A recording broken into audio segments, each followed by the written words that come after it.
Hello everyone, this is Grandmaster Pascal Charbonneau, and this is Game of the Day number 7 for the Chessable Masters by Carlsen and Fabiano Caruana. I think we haven't gone to too many Magnus Carlsen games so far in this event, so I thought it was time, and this was kind of an important one. Of course, the two players are no stranger to each other. They've played a World Championship match that was a very close match, and so it's always interesting to see how their rivalry continues afterwards. And Fabiano is still someone that Magnus could play again if he wins the candidates, and so it's always it's always interesting to see what openings they choose to play, and of course how the games unfold, and see if Magnus is kind of able to assert his dominance as world champion, or whether Fabiano, who's one of his main challengers, is able to take some points off of him. So in this game, Magnus is white, and he plays d4 here, knight f6, c4, e6. Fabiano likes to play, the Nimzo Indian structures. That's one of the main things that's been one of the stable openings in his repertoire. But recently, as in the candidates, for example, he did play a lot of Slavs instead. So it's interesting that he went for e6 in this game, knight f3, c5, e3. And this setup is a little bit less common. After c5, of course, black is willing to enter a Benoni type structure, which, Fabiano does play these quite well and has played them for a long time. But Magnus plays e3, which is a slightly more quiet move, and it's a move that leads to a lot of isolated queen pawn positions that we get in this particular game. And both of them have actually had games from this position quite many times. So yeah, black plays d5, which is the most common move here after e3. C takes d5, and that's sort of a Magnus Carlsen specialty. There's also a lot of games and a lot of theory with knight c3, knight c6, where we get a completely symmetrical position here. And one of the interesting moves for white is to play a3, sort of asking black to decide what they want to do. But in this game, Magnus plays c takes d5, which is a more concrete line. And in these tournaments in the Magnus store, he's been happy to go for these quite concrete variations where he gets a slight positional edge and hopes to squeeze his opponents. And so it's not too surprising that he would go for this. E takes d5, bishop b5 check. So in this type of position, most of the time you're going to get an isolated queen pawn. This pawn on d5 is going to be an isolated pawn, which gives black space because white's counterpart is on e3, but it's also a long-term weakness. And generally, it's thought that exchanges of bishops help the side that plays against the isolated pawn. And so bishop b5 goes in that direction. Of course, concretely, we have to look at what happens here, and there's quite a bit of theory, actually. So bishop d7, bishop takes, queen takes. This is the first interesting decision. Knight takes d7 is also fully playable. It's a bit more of a defensive capture because the knight is not going to come to c6 from where it can pressure d4. But it also develops the knight right away, so you don't get into any of the tactics that are going to happen in this game. So it's a safer way to play. And in fact, Caruana himself had a game with black here against Levon Aragnan that he ended up losing, but it certainly wasn't the opening's fault. So it's also a fully playable alternative. But in this game, Fabiano plays queen takes d7. Castles, knight c6, normal move. White plays b3. And so, in general, white doesn't want to take on c5 right away because you would rather wait for black to develop their bishop, right? So now, if black played bishop d6, now Magnus would take on c5 because that bishop has wasted a tempo, right? It takes 2 moves to recapture on c5. So that's the idea of b3. And here, Fabiano plays c takes d4 for that reason, because he doesn't want to have to move his bishop twice. Knight takes. And I believe the next move is actually the culprit for the problems in the position here. Fabiano played knight takes d4, and he had a desirable plan here. He wanted to play bishop d6, castles, and get that bishop to e5. However, tactically, we'll see that leads to some problems. So I think the right way to play here is actually quite similar, but it's to play bishop d6 first. Then white would most likely play bishop b2. And now the move that I found to be the best is bishop to e5 right away. And this takes advantage of the fact that the bishop is unprotected on b2. So white cannot, for example, play knight takes c6 because of bishop takes b2. And otherwise, black's plan is the same as in the game. He's going to play castles and rook e8. And eventually he's hoping to trade, a bunch of pieces on d4. And if white ever tries to develop their knight to c3, then black would probably be happy to change the pawn structure. Now we both have isolated pawns. And as long as he's able to castle here, this is a position where the two knights are really not inferior to the bishop and knight combo. And so it would seem to be an equal position here. So the move bishop d6 is interesting. And then on bishop b2, bishop e5, there's not too many other tries for white to be better here. I think one idea is maybe a sneaky move like queen d3. The idea of queen d3 is that we're protecting the knight from this square so that our knight can come to d2. While with the queen on d1, there's no x-ray here defending the knight. But this position after castle, say knight d2, even taking everything on d4, this is the kind of position that is considered to be, holdable, I believe, for black. Maybe it's not too much fun, but it should be okay. We'll play a6, rook c8, queen e6. Position should be solid enough to hold with just one set of minor pieces left on the board. So with two knights, it's more tricky, but with one pair of knights already exchanged, this should be okay. So let's look at the difference. In the game, he plays knight takes d4, queen takes d4, bishop d6, bishop b2, castles, knight c3. Okay, so now this is the problem. Knight takes d5 is usually not a threat because when we take on d5, queen takes d5, there's always this bishop takes h2, which wins the queen. But here we have a real problem, as you've probably noticed. Knight takes d5, knight takes d5, the pawn on g7 is hanging with checkmate. So this knight takes d5 is a threat. And that is not an easy one to get out of. The moves that are the most obvious to defend the pawn, like bishop c7, that's a very passive move. And there's a few things that white can do here. First of all, knight to b5 is pretty annoying. Oh, I'm sorry, not in this position. There's a different one. Here I was just hanging my knight on b5, by the way. On queen to e6, the other move to defend the pawn. This is when we play knight to b5. And then the bishop has no very good square. If we can't go to e7 because of the fork on c7. So we got to go to b8, and now that blocks our rook.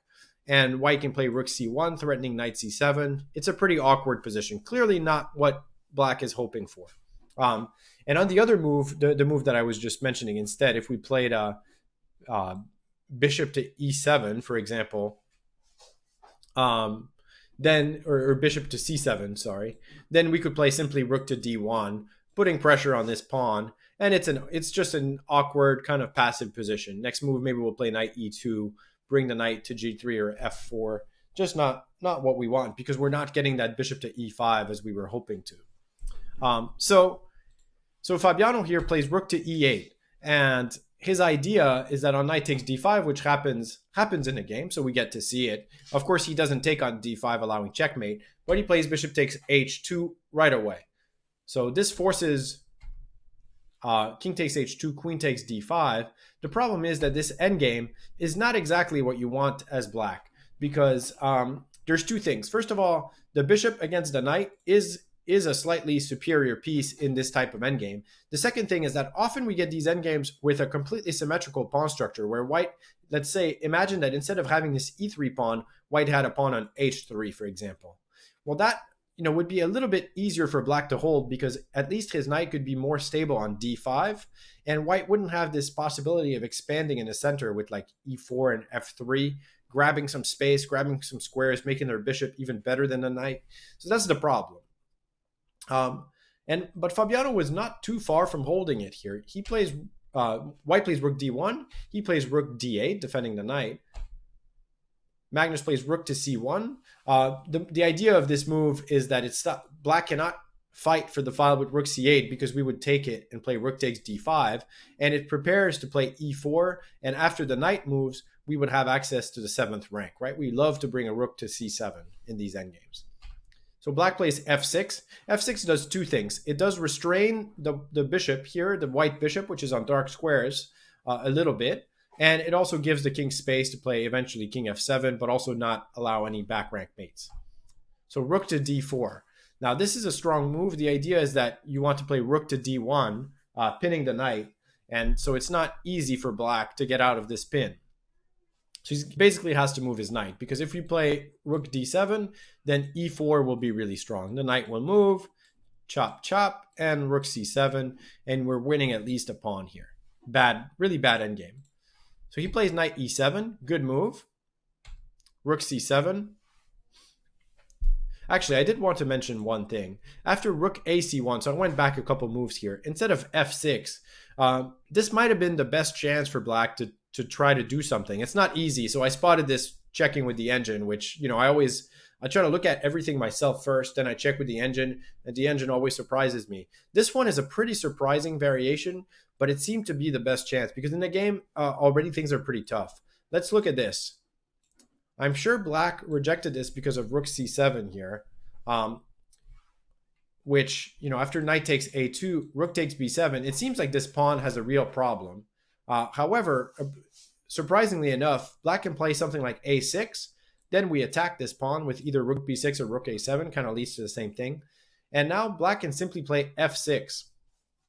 And somehow after rook takes pawn, knight b4, the knight's actually coming to d3. And black gets counterplay here, something like this. They take this pawn, and suddenly, well, it's not entirely clear. Sure, white has a passed pawn and probably chances to win, but this knight is at least going to have some nice squares, and it might not be so easy for white to win this position. I think that was really the best chance here for him to hold. Instead, he played f6, and unfortunately, after knight e7, which again is kind of forced, otherwise the rook comes to d1, black is unfortunately has to deal with the rook coming to the 7th rank. And after that, it actually is very difficult to save. It seems like it might just be close to over. So the move rook to g4 Magnus plays here is actually a really, really nice move, because personally, when I saw this move, I was a little bit surprised, because it looks like after h5, the rook doesn't have a lot of good squares. First of all, he's also letting rook d2 happen, but he sees that he's got bishop takes f6. So this, bishop takes f6 is the threat. But you also have to see that after h5, the rook can come to g6 and is actually surprisingly stable here, because the king can't come to h7 because of rook takes f6. So we have the pin. First, we have the rook pinning the king on the g file, but now we have the rook on the 7th pinning the rook on the king on this rank. So there's two different pins. And the big threat here is to play e4, which would dislodge the knight, and then the g7 pawn hangs. So it's already pretty much over here, thanks to this very nice maneuver, rook g4 to g6.